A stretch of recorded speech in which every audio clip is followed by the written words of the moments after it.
Hi, I'm Mike Doucoumes, and I want to relate to you today a really exciting experience I had with the Lord a few years ago. It was a dramatic revelation of the Lord's amazing power. I'd never seen anything like it. In 2015, I bought an investment property.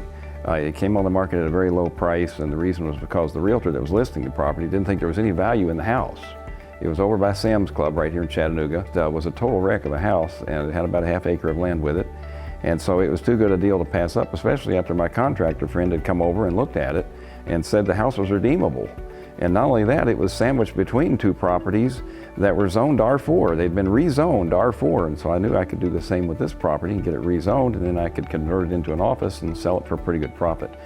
So we went to work on it, and of course I did as much work as I could myself to save the money, but I had to hire a lot of it done. And it cost a lot of money. You know, we went into quite a bit of debt to do it. Well, we finally, though, got it done. It just needed everything, though. It needed new sheetrock. It needed to be totally gutted. It needed to have electrical and plumbing, HVAC, everything imaginable. You name it, it needed it. We finally got it done, got it on the market. We thought it would sell quickly. It was like a new house, and we got it done.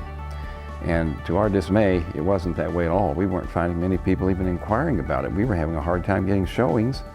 And so we were just sort of, 1 month went by, 2 months, 3 months, we were just in a state of disbelief. I went over there and a hot summer day, then I was going to mow the grass. Well, I got to the backyard, started mowing, and I was in a pretty sad state of mind while I was mowing because I'd had a disappointing experience a couple weeks before. I'd had the manager of Edward Jones Investments had come over to the property about a week before, and he liked the property. He wanted to buy it, but he said he had to go get pre-qualified for a mortgage. When he got his mortgage letter, he'd get back with me. I waited a whole week.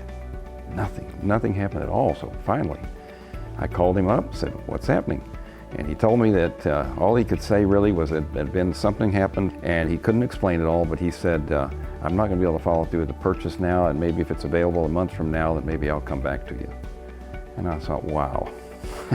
I've been played by this guy. A whole week went by, and it had me on a string, and all for nothing. I said, that's the last I'll see of him. And so I was not in a good state of mind. In that sad state of mind, I was mowing, and while I was mowing on this hot day, the handle of the mower dropped out on the right-hand side. It just dropped down, and I knew immediately what had happened. I knew that the screw in the wing nut had come off, and it was laying in the grass somewhere. Well, it wasn't going to be much problem to find the wing nut. It was black and pretty good size, and sure, I found it very quickly. But how was I going to find the little screw? I was just hot, I was frustrated, I was upset about it. And in my frustration, I challenged the Lord, not something I would necessarily recommend that you do, but I challenged him that day. I said, "Lord, if you have been hearing my prayers about the sale of this building, if you're going to take care of this thing, give me assurance." I said, "Lead my eyes right to where this screw is." So I went back, and I had a pretty good idea that it was in maybe a 15-foot square area. And I looked. And I looked and I looked. A minute went by, 3 minutes, 5 minutes, 8 minutes, nothing. And then I saw something. And when I saw it, I couldn't believe what I was seeing. It was a screw, all right, but it wasn't the same screw. It was an inch longer, easily, and rusted. It was a different screw. And when I saw it, I started stuttering, and I said, "Lord, this just couldn't be." And trembling, I went over to the mower, and I put that screw right in that hole. It went right in that hole, and then I picked up the wing nut, and it cinched right up. I said, "Lord," I said, "you have done something much greater than I ever imagined you would do." I said, "I could look at 100 backyards, and I could never have found a screw that would match up with that screw."